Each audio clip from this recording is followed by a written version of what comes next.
sababu ya umbali ambao ametufikisha. Tutaenda moja kwa moja katika neno la Mungu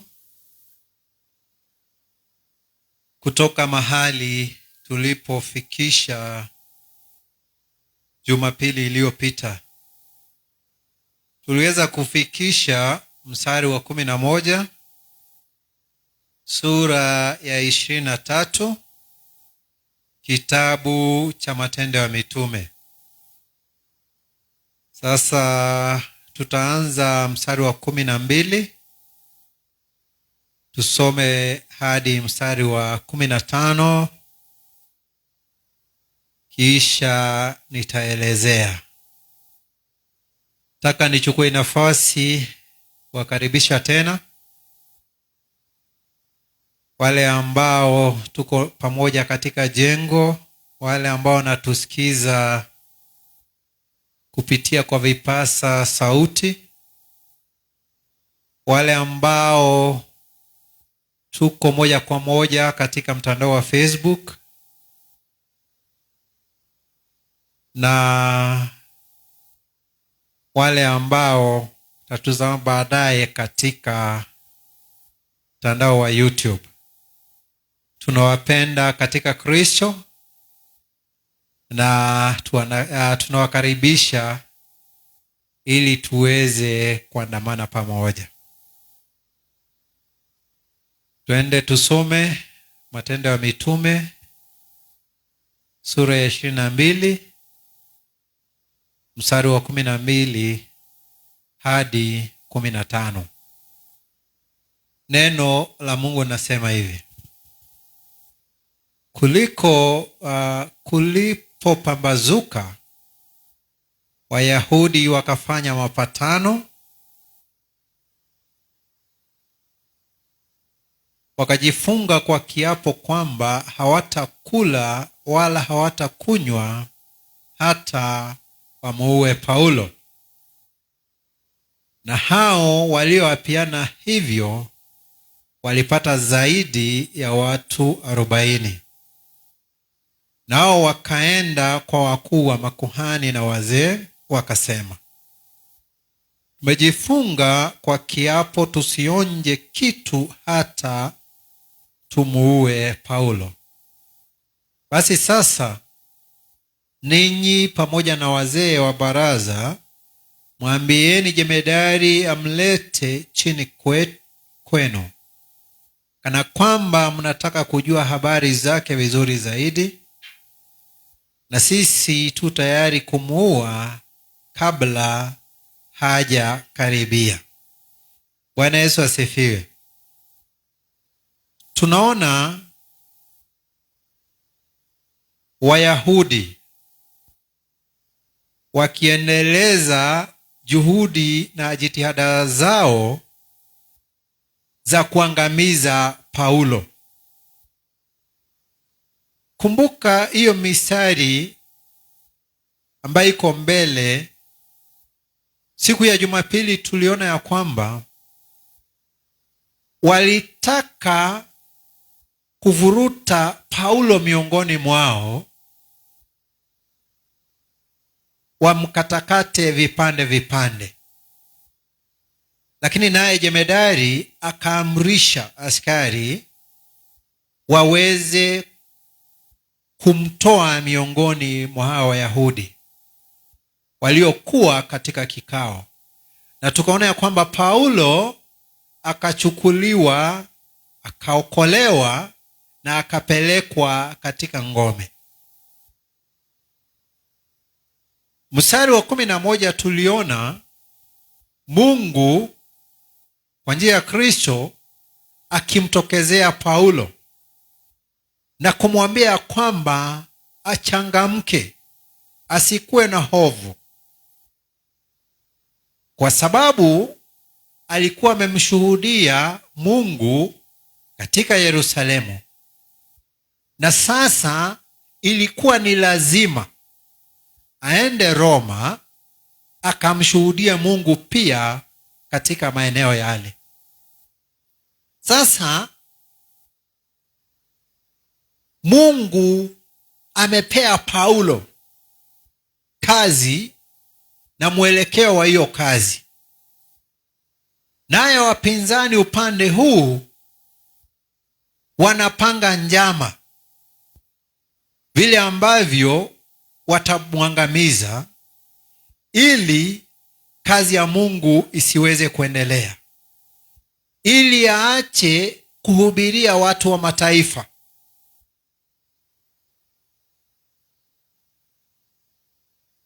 Sababu Paulo alikuwa anahubiri ya kwamba sio lazima mtu afuate mila na desturi za Kiyahudi ili aweze kuokolewa. Alikuwa anasema wokovu ni kwa imani katika Kristo kupitia kwa neema kwa watu wote, Wayahudi na watu wa mataifa. Na hawa hawakuwa wanataka kusikia hivyo. Hawataki kumpokea Kristo na hawataki watu wengine wampokee Kristo. Na watu wengi wako hivyo. Hawataki kupokea neno na hawataki watu wengine wasikie ama wapokee neno. Watu walikuwa hivi. Na tumesoma tukaona walikuwa wamefungwa na shetani kiwango cha kuwa walikuwa tayari kufa kama hawataweza kumuua Paulo. Sababu tumeona ya kwamba Wayahudi walishikana wasiopungua 40 na wakachukua kiapo, wakasema hawatakula wala kunywa hata kuonja chochote mpaka Paulo watakapomuua Paulo. Hivyo ni kumaanisha, sababu kulingana na sijui nitasema utafiti ama kulingana na sayansi, kuna ule muda ambaye mwanadamu akikaa bila kula, kwanza mwili unabadilisha mafuta pengine ambayo yako katika mwili, inabadilisha ikuwe nguvu na inaitumia. Na inapofika ya kwamba nguvu yote ambayo ilikuwa imehifadhiwa kwa mwili imeisha, roho inashindwa kupiga akili, kupiga damu na kufikisha hewa kwenye akili za mwanadamu, na hatimaye huyo mtu anaaga. Sasa hawa walikuwa tayari ya kwamba hata kama itachukua Paulo muda gani kumuua, hawatakula kitu mpaka wamuue. Hiyo ni chuki iliyoje yani. Ati mtu amechukia neno la Mungu, amechukia injili ya Mungu, amechukia mtumishi wa Mungu mpaka kiwango ya kwamba ako tayari kufa.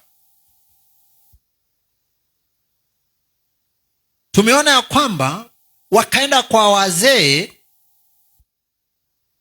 na viongozi wa makuhani na wakasema ya kwamba tumechukua kiapo kibaya sana ya kwamba hatutaonja chochote mpaka tutakapomuua Paulo. Kisha wakaambia hawa viongozi wa makuhani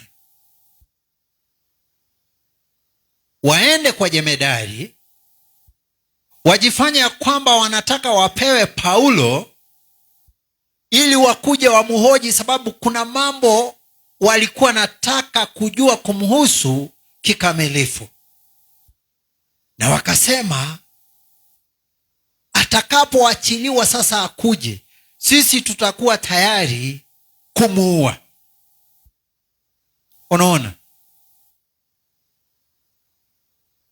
Na hili jambo tumeona likijirudia katika safari ya kusoma hiki kitabu. Watu wanakataa kusikiza Injili, na badala wawache wenye wanataka kusikiza wasikize, wanaenda hatua ingine ya kuwakataza wasisikize, na wanaenda pia hatua ingine ya kuhakikisha ya kwamba wanaoihubiri hawaihubiri. Sasa unaona, wamefika mpaka kiwango cha kutaka kuua mtumishi wa Mungu. Unajua, haya mambo tunayosoma hapa, hatusomi ili tutishike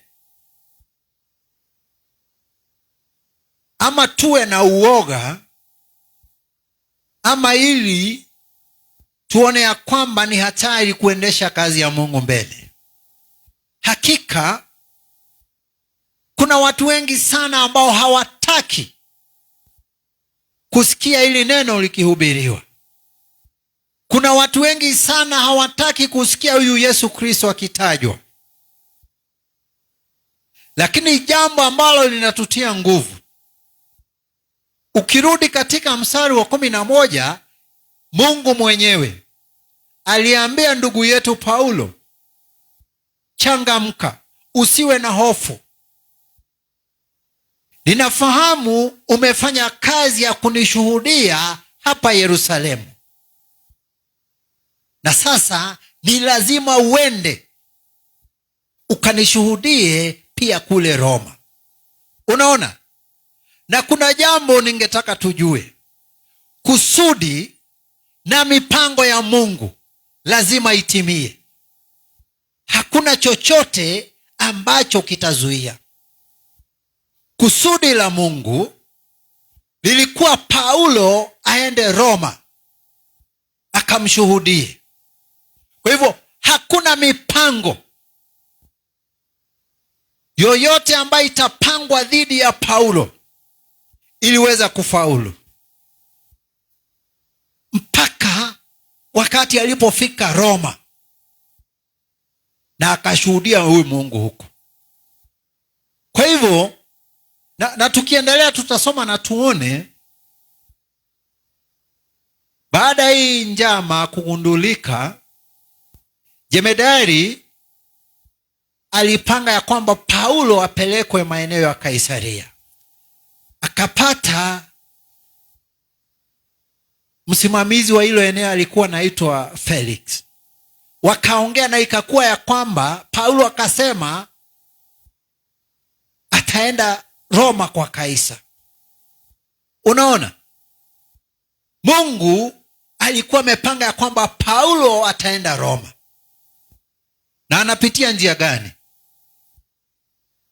Njia ya kupangiwa kuuawa, njia ya kuokolewa na jemedari, njia ya kwenda kusomewa mashtaka Kaisaria. Ndio sasa akielekea Roma. Kuna wakati mwingine tunapitia mambo magumu kama waumini, kama wahudumu katika ufalme wa Mungu, ikiwa njia ambaye Mungu ameandaa ya kutufikisha katika kusudi zake, ikiwa kama njia ya kuhakikisha ya kwamba anayotarajia tutende katika ufalme wake tumeyatenda. Mungu alipanga, alikusudia Paulo aende kumshuhudia Roma, na tutasoma, tutaona jinsi alivyofika mpaka Roma. Kwa hivyo ndugu yangu, dada yangu katika Kristo, unajua, naona kuna mafunzo na mahubiri ambayo yanaendelezwa na wakora na matapeli watu ambao kila saa wanaongea kuhusu nyota na madhabahu, ya kwamba ukijipata huko katika hali ngumu, ati ukijipata pengine mambo hayaendi vile ambavyo unatarajia, unaambiwa mara nyota yako imeshikwa, mara imefunikwa, mara kuna madhabahu imesimamishwa, na mwisho utaona utaambiwa utoe dhabihu ya kuachilia nyota yako, ya kukomboa nyota yako, ya kubomoa madhabahu, ya kuinua madhabahu mengine. Utapeli mtupu. Ndugu yetu Paulo katika safari yake ya huduma, hatujaona mahali ambapo amefurahia.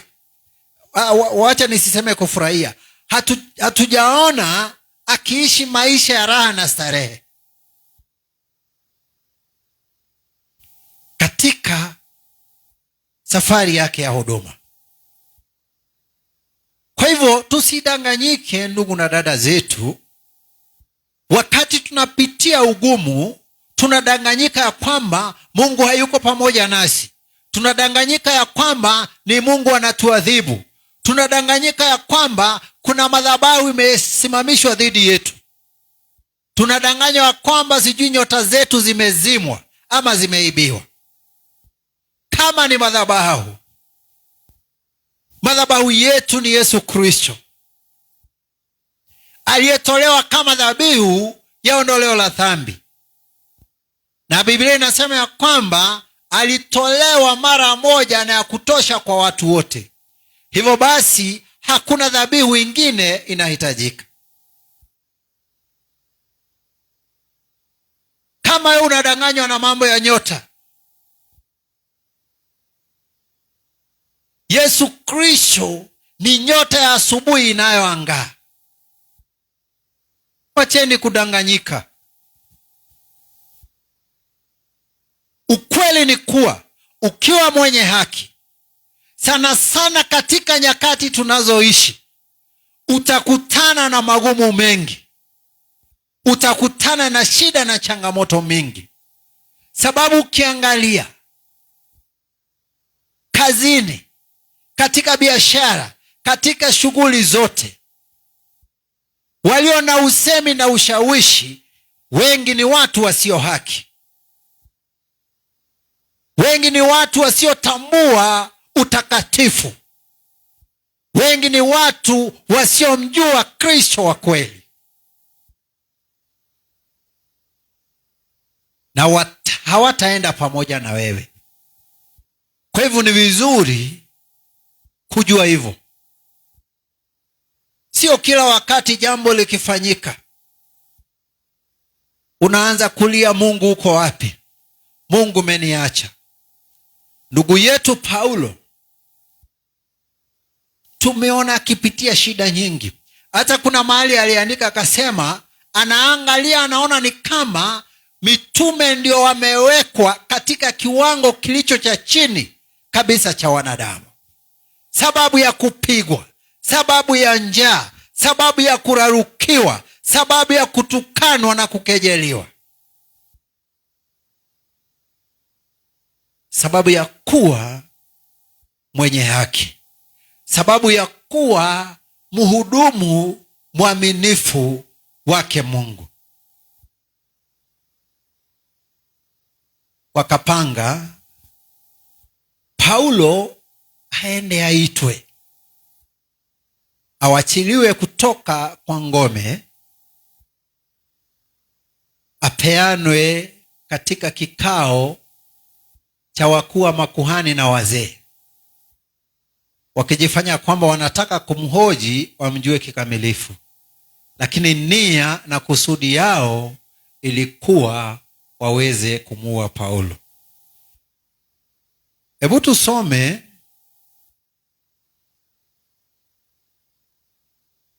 mstari wa 16 hadi 21, tuone njama yao ikiweza kufichuliwa.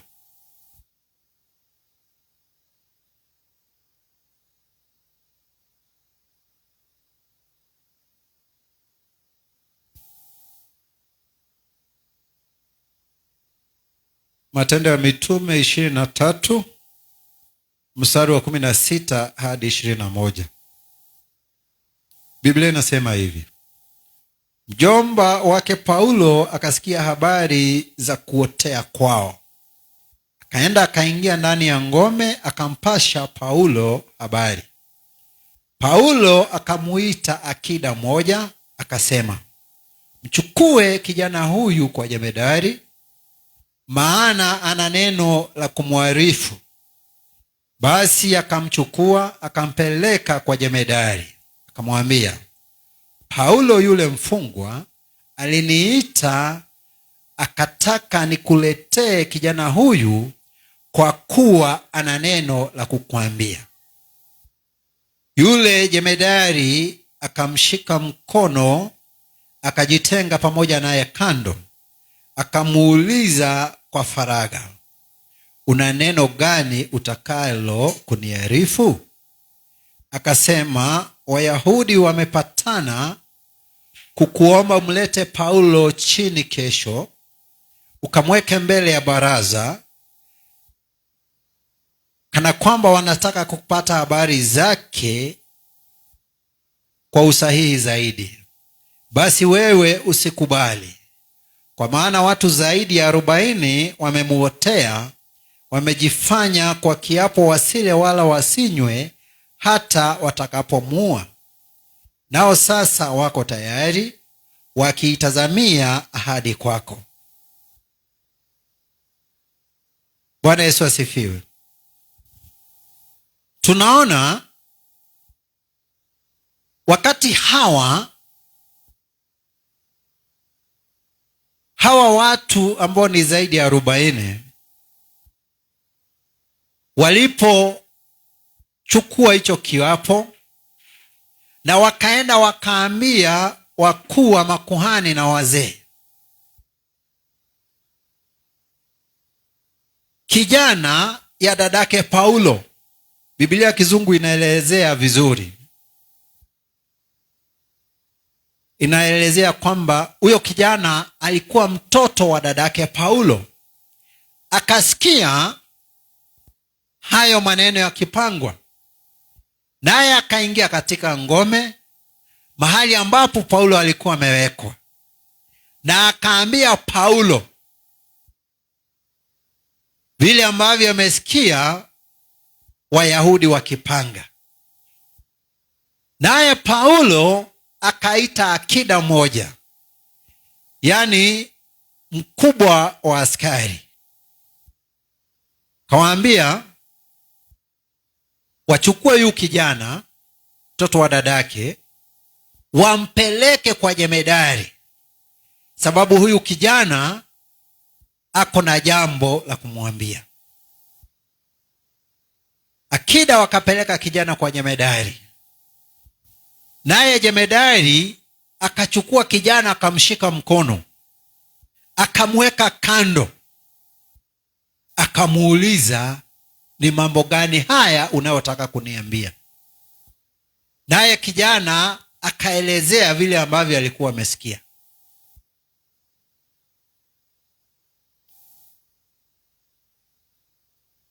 Sasa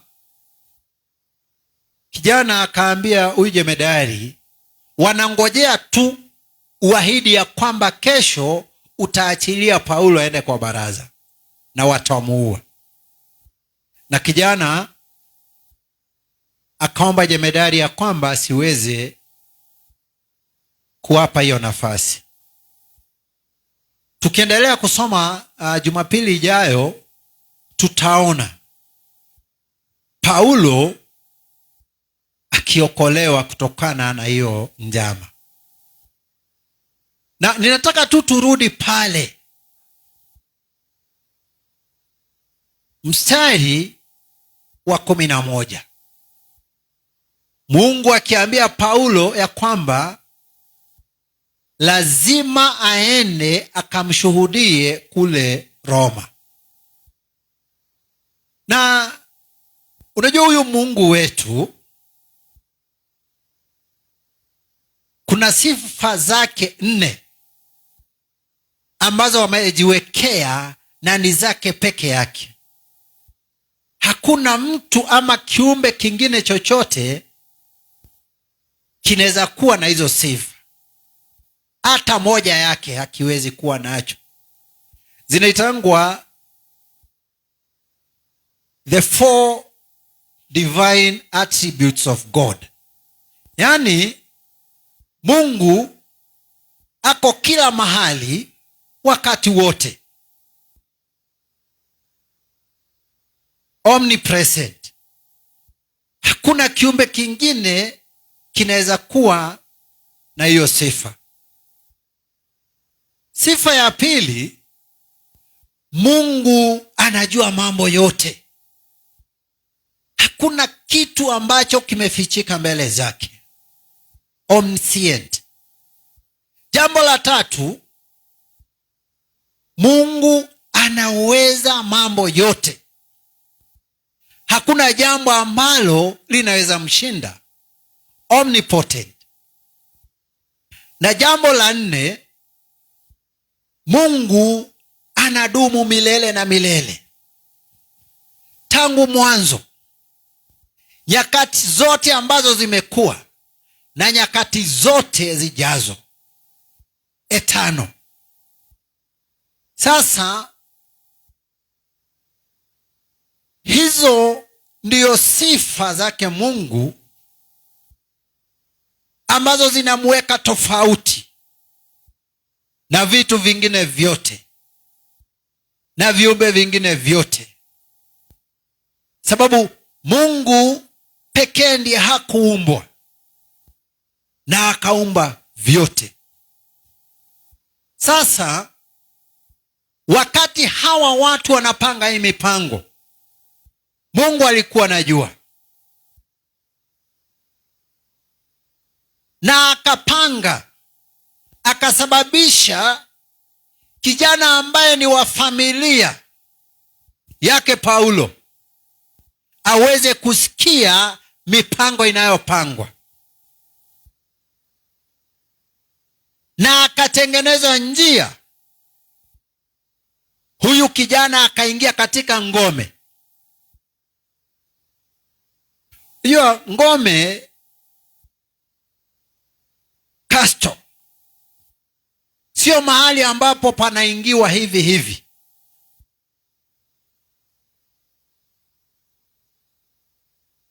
Ni kama kambi ya jeshi ama ikulu ya rais. Lakini tunaona Biblia ikisema ya kwamba kijana aliposikia hivyo, alienda na akaingia ndani ya ngome mpaka mahali ambapo Paulo alikuwa. Tena akaenda akaongea na Paulo, akamweleza. Paulo akaita akida, wasimamizi wa askari, akaongea nao na akawaambia wapeleke huyu kijana kwa jemedari, sababu alikuwa na jambo la kumwambia. Na mambo inaenda tu, wakampeleka na wakamuita. Walipofika kwa jemedari, sasa mkubwa wa majeshi yote ambaye alikuwa Yerusalemu, Biblia inasema ya kwamba alishika kijana mkono, ishara ya upole, ishara ya nia njema. Akapeleka yeye kando, na kwa siri akamwambia amweleze aliyokuwa anataka kumwambia. Unaona kazi ya Mungu, nguvu zake, uwezo wake kwa watu wake. Mambo ambaye kwa kawaida hawezekani, inawezekana. Mahali ambapo kwa kawaida inakuwa ni ngumu kuingia, anafanya inaweza kuingika. Kwa nini nasema hivyo? Unajua kuna wakati mwingine tukiwa katika hali ya kuhudumu, tukiwa katika kazi ya Mungu, tunafika mahali tunaona ni kama imeshindikana. Na hata mchungaji Isaac anaweza shuhudia pamoja nami ya kwamba katika hii kazi yetu ya huduma kuna jambo tumekuwa tukijaribu kufanya kuanzia mwaka wa 2019 na mpaka sasa haijawezekana, sababu ya vikwazo na ugumu. Tunajaribu hivi, inashindikana, lakini tunaamini Mungu ya kwamba kwa wakati wake hilo jambo litakuja kutimia na kufanyika. Hatuna nafasi ya kufa moyo, hatuna nafasi ya kugairi ama kurudi nyuma, sababu haya mambo yote Mungu ameyapanga na anajua itaenda namna gani, kama alivyofanya kuhusiana na hali ya ndugu yetu Paulo, sababu kuna kazi ambaye Mungu alikuwa amempangia, kazi ya ufalme wake, kazi ya kumshuhudia kwa watu pale Roma. Na sio watu pale Roma peke yake, sababu Paulo akiwa gerezani alikokuwa amefungwa kule Roma, aliandika vitabu kadhaa. Nafikiri kitabu cha Waefeso, kitabu cha Wakolosai, kitabu cha Filemon, na nafikiri kitabu cha Wafilipi, ingawa sina hakika kabisa. Hivyo vitabu vyote aliviandika akiwa kwenye jela. Kwa hivyo mradi tuko tayari, mradi tumejiachilia kuhudumia Mungu na kutekeleza kusudi zake katika maisha yetu, sana sana kuhusiana na huduma. Ni kweli tutakutana na changamoto, tutakutana na shida, tutakutana na milima na mabonde na kila aina ya hali ngumu, lakini jambo ambalo hatufai kusahau ni ya kwamba aliyopanga Mungu yatendeke kupitia kwetu, hakuna kitakachozuia yatendeke. Hilo ni jambo la kututia nguvu sana, na ningetaka kuanzia hapa tukiendelea mbele na hiki kitabu, tusisahau mstari wa 11 wa hii sura 23. Mungu yeye mwenyewe akiambia Paulo, ni lazima uende kunishuhudia Roma pia. Na tuangalie tutaona hiki kitabu kitaisha kama Paulo tayari amefika Roma, bila kujali njama za mauaji ambazo zimepangwa dhidi yake. Tutaona hata safari yake akielekea, kuna wakati tutaona ya kwamba alipita mpaka anaumwa na nyoka, anapitia hatari nyingi, lakini sababu Mungu alikuwa amekusudia na amepanga ya kwamba huyu mtumishi wangu lazima afike mahali fulani na afanye hii kazi kwa ajili ya ufalme wangu, naye Paulo akawa amejisalimisha kwake Mungu, haya mambo yakaweza kutendeka.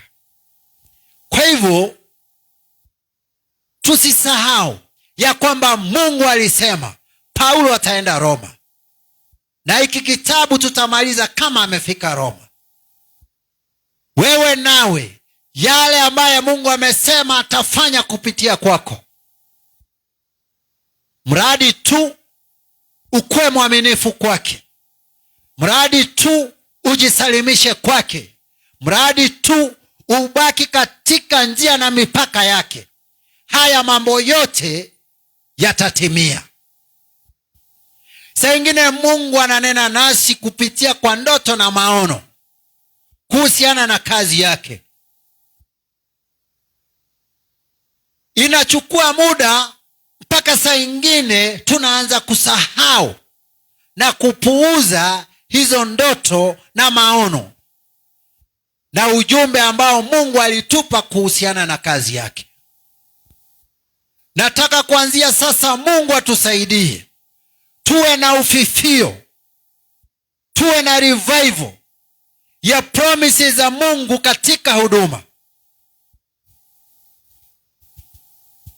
ya mipango na kusudi za Mungu nasi katika huduma zetu, sababu Mungu ni mwaminifu. Nashukuru Mungu sababu ya umbali ambao tumefika. Taweza kutamatishia hapo mpaka Jumapili ijayo, na jina la Yesu na lisifiwe.